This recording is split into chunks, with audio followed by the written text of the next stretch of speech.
What is going on, guys? It is Wrestlelamia here, back with some more news.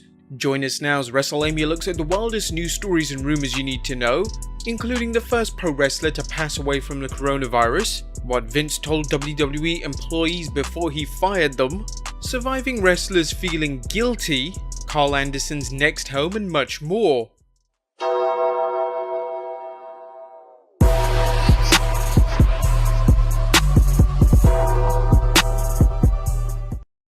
Be sure to subscribe and hit that notification bell for daily wrestling videos. But let's waste no further time and get straight into the first story, as sadly we now have the first pro wrestler to pass away from the coronavirus.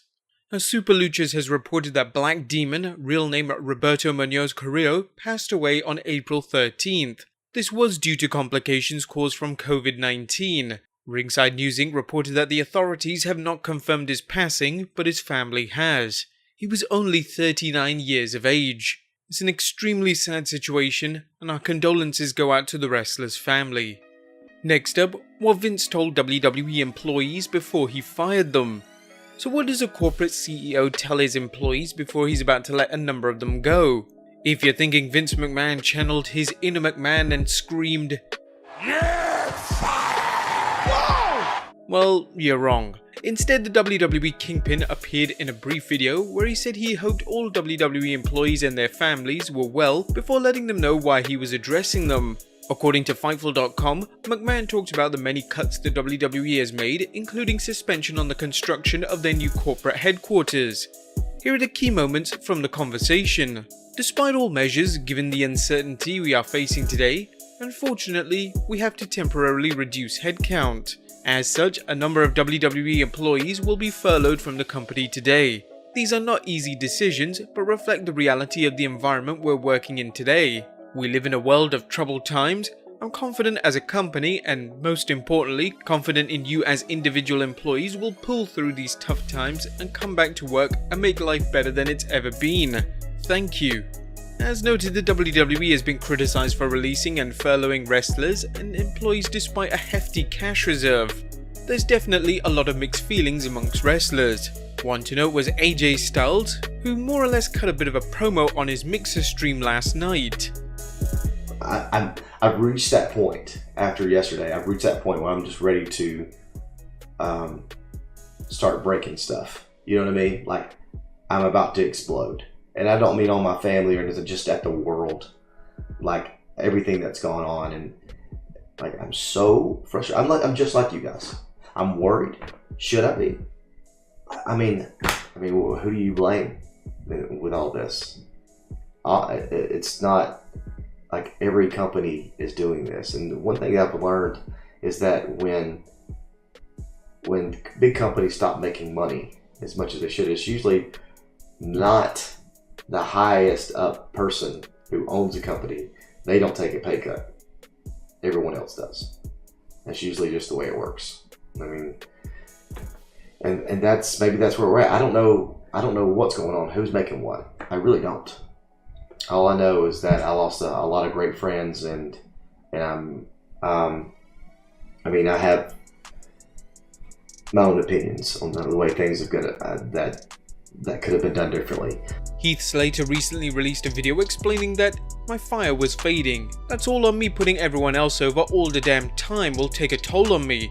It seems that the firing has lit a passion under many WWE superstars. Heath Slater said it's time to cut out the bullshit, and EC3 tweeted, "No, I will not do your podcast. No, I will not do an interview for your website. No, I am not interested in doing your autograph signing in 8 months. For the first time in a long time, I control the narrative now. Hopefully these wrestlers will find work as soon as possible." Next on, details on benefits received by furlough employees.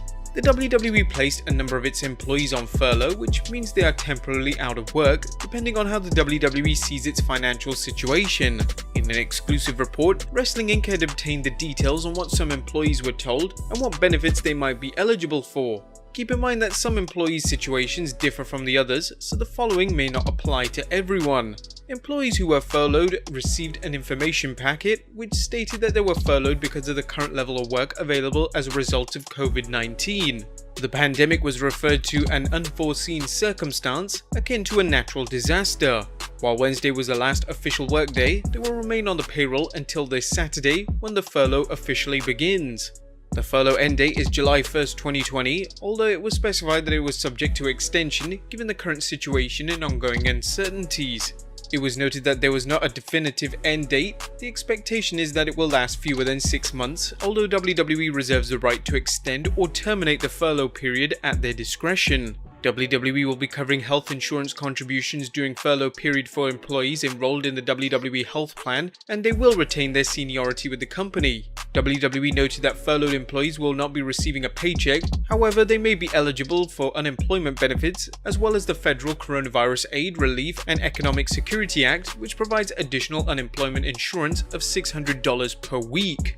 However, what of the WWE wrestlers who are not classified as employees and do not receive the same benefits? Currently, we don't know other than the status of their no-compete clauses. Next up, are there any non-compete clauses for released superstars?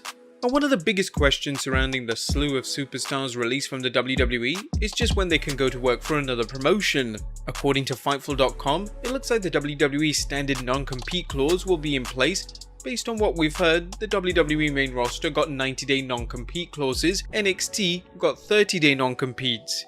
This may not be as severe as it seems WWE superstars will be paid during their non-compete clause, add in the fact that the current health crisis has shut down most promotions, and wrestlers can't go to work for some time anyway. But are surviving wrestlers feeling guilty backstage?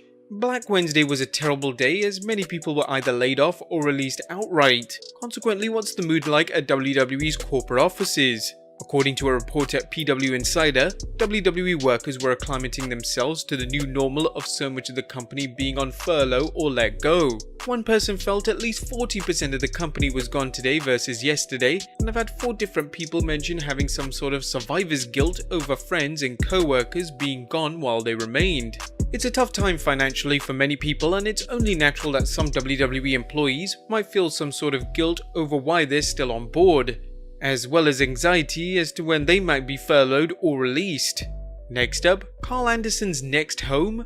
While released superstars may be unable to go to work for some time, that doesn't mean they haven't thought about where they want to go. Anderson posted a video on Twitter that hints him traveling to Tokyo, Japan with the title Machine Gun, further hinting he'll be returning to New Japan Pro Wrestling, his previous wrestling home. Mike and Maria Kanellis have also dropped hints of going to New Japan Pro Wrestling. Next up, who won this week's Wednesday Night War? The empty arena shows continue, and it appears NXT has scored back-to-back wins in the ratings. PW Insider's Dave Shearer is reporting that the 15th April edition of AEW did 683,000 overnight viewers, down from last week's 692,000 overnight viewers. The 15th April edition of NXT did 692,000 overnight viewers, down from last week's 693,000 overnight viewers. Once again, Dynamite won in the 18-49 demo, and according to The Observer, it fell to 58th in the 18-49 demo on cable with a 0.17 rating, down 10.5%. Dynamite fell in the 18-49 to a 0.25 rating, which was down 3% from last week. That show finished 29th overall. While Dynamite continues to win the demographics, it struggles to regain the overall viewership numbers that it had just a month ago. Whether this is due to empty arena shows or something else remains to be seen. But whilst we're on the subject of AEW, is Double or Nothing still in jeopardy? AEW recently confirmed that its Double or Nothing pay-per-view is still going to happen, even though it won't be at its original venue, the MGM Grand Arena in Las Vegas. However, Dave Meltzer seemed to think that it's still in jeopardy and commented during a recent Wrestling Observer Radio that there's no guarantee that this show is going to take place on that date. If things get worse and not better, yeah, there will probably be a safe way to run the show, and if there's not a safe way to run the show, then there's not going to be a show. You know, it's far enough along that we don't know. Although there are a few guarantees in life other than death, taxes and erratic booking by the WWE, Meltzer didn't provide any details about why the show won't happen. Next up, a new name for the revival. As fans know, rare is the case where a WWE superstar can use their wrestling name when they leave the promotion for another. Even Cody Rhodes has been barred from using his last name, so you can be sure the WWE won't let the revival use their WWE tag team name. Fans have been wondering what name Dash Wilder and Scott Dawson will use once they start performing, but we could have an idea now. PW Insider's Steve Fernandez is reporting that the former Dash Wilder applied for another trademark on April 10th for Fear the Revolt. The Revolt doesn't sound too similar to the Revival, but it still has the Rev sound that should remind fans just who they're watching. What do you guys think of their potential name? Let us know in the comments down below. And finally, Vince McMahon says farewell to the Fink. The wrestling world was saddened to learn the passing of beloved ring announcer Howard Finkel, a man who contributed so much backstage during his long run in the WWE and was the voice for the company for many years. Vince McMahon tweeted on his thoughts on the Fink. Saddened to learn of the passing of my friend and WWE's first employee, WWE Hall of Famer Howard Finkel. The grandest moments in sports entertainment history were made all the grander thanks to Howard's iconic voice. Howard Finkel's passing has been marked by many messages on social media by fans and superstars. But there you have it guys, the wildest news and rumors you need to know. Be sure to leave your comments down below, subscribe if you haven't already, follow us on Instagram and Twitter, and I'll see you next time with some more wrestling content.